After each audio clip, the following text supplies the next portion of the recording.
Hey everyone, what's up? Welcome to the Planetary Pull for May 13th, 2015. I'm your host H, and it is May, it is con season. It's like everything is just popping up all over the place. Last weekend we had Virginia Comic Con and Philly Comic Con north of us, and this weekend we also have Atlantic City Comic Con going on in New Jersey. If you're in the Baltimore area, check out Collectors Con on Sunday.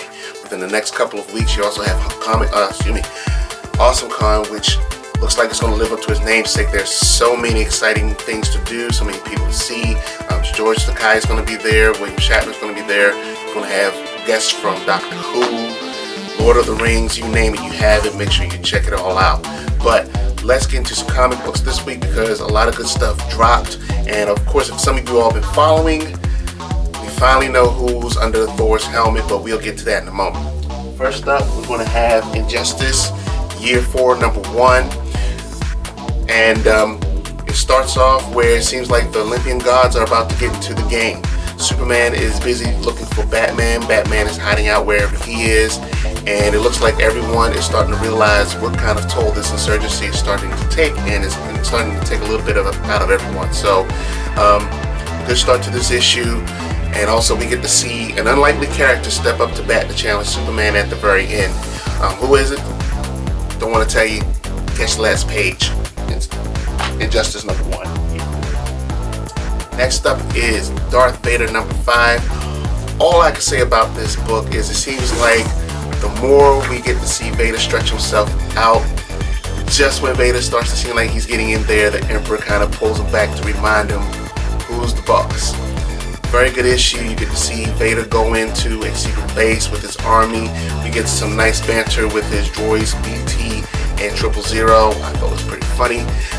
But like I said, just at the last minute, when just when you really want to root for Vader, things happen. Definitely another good issue of Darth Vader's. I think Star Wars is still hitting it out the park. Check this out. Now, for the book, let's see. I don't know. Do I want to do this first? Sure, why not? So it was revealed today that the identity of Thor has been revealed, and let's see, how was the payoff? I think the payoff was good as long as you've been following what's been going on in Thor, if you know about some of the peripheral characters that hung around. So either the reveal was a surprise or a non-surprise, depending on who you are. But as far as the issue itself is concerned, you really get to see the Asgardians holding their own.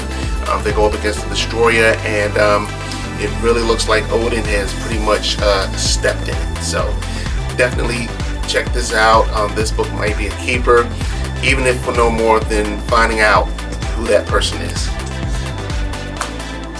Last but not least, Secret Wars number 2. And what can I say? This was pretty much an issue of Game of Thrones, but with Marvel characters. Basically, we get to see. Actually, I'm going to step back a bit. I would dare say, if they run this through, we might actually be seeing what would have happened way back 20, 30 years ago in Secret Wars number 1 if Doom had his way. Because just to drop a little bit of a spoiler, this pretty much what this book runs like. A world controlled entirely by Dr. Doom. Dr. Doom is God. Is God. And you get to see some of the other peripheral characters. And the reason why I kind of waited till last to review this is if you read Thor number 8, there's something at the beginning of this that kind of may relate or may not relate, having to do with the state of Thor's in this particular universe. And it's a very interesting thing to see what Thor's function is in this book and how it relates to Doctor Doom. But overall, this was a book that seems like this was like ground zero for world building. Anything could happen in this world. And like I said, it's Dr. Doom ruling it. And then as you get to the final pages and you start to find out what happened to one of the crafts that managed to try to escape the incursion, it's going to be a head scratcher to kind of get an idea of where this thing is going. But this was definitely a good follow-up issue to number 1. I dare say you might want to try to go back and find the original Secret Wars and see how that turned out before jumping into this, because like I said, there are hints. There are big hints here, and I was really excited for this issue. Let's see, other things that are dropping this week. From Valiant, you have X-O Man of War number 36. You have The Last Days of Captain America and the Mighty Avengers number 8. You have One Love Kill 2. You have Giant Days number 3. Chrononauts number 3. LFG from Dynamite Comics number 2. Really thick book, really good book. Spider-Man 2099 number 12. And Injection number 1 from Image.